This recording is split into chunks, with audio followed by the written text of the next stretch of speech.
Ang dalawang teams ngayon na eliminated na itong Rain or Shine at Magnolia Chicken Templados ay nagkakaroon ng masinsinang usapan pagdating dito sa pag-acquire nila ng mga additional players at mukhang magkakaroon sila ng trade at mukhang madali ito na maaaprobahan. Ayon dito sa mga nasa kampo ng dalawang grupo, ang gagawin daw nitong Magnolia Chicken Templados ay ite-trade na itong si Jose Periobo at Russell Escoto dito sa Rain or Shine kapalit nitong si Kit Datu. Mukhang iyan daw ang pinaplano ng Magnolia para maging mas malakas yung kanilang mga sentro.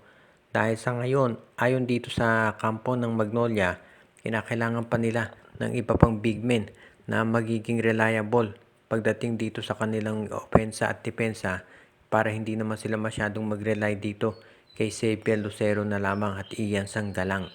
Kaya itong si Kit Datu yan daw magiging bagong center ng Magnolia Chicken Templados at maraming naniniwala na ito'y magiging malaki ang tulong para dito sa Magnolia lalo na at matutuloy na yung ganitong klaseng trade. Kung sakasakali na maaprobahan ang trade ng Magnolia at ng Rain or Shine ay meron pa diyang susunod na iba. Baka dito sa Converge naman makipag-trade ang Magnolia.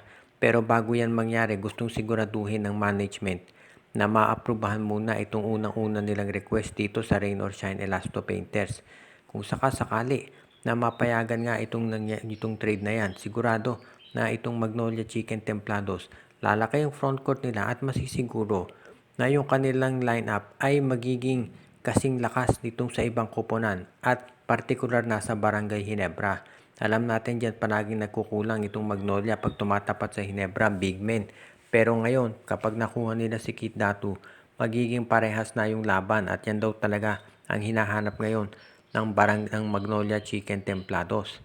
At napag-uusapan ng Barangay Ginebra, itong si Joshua Munzon daw ang isa doon sa mga players na gustong makuha nitong si Coach Tim Cone.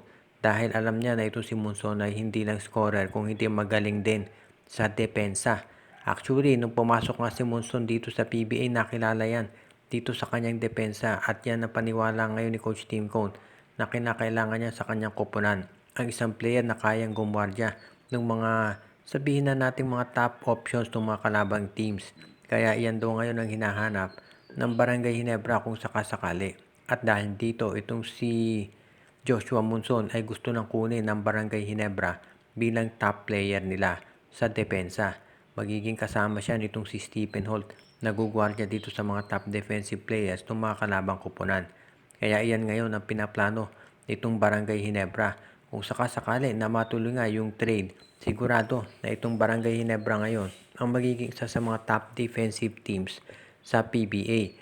Alam naman natin na malakas ang scoring ng Barangay Ginebra, pero gusto raw nilang masiguro na pagdating dito siyempre alam natin pag finals tiktikan yan at depensa umiiral.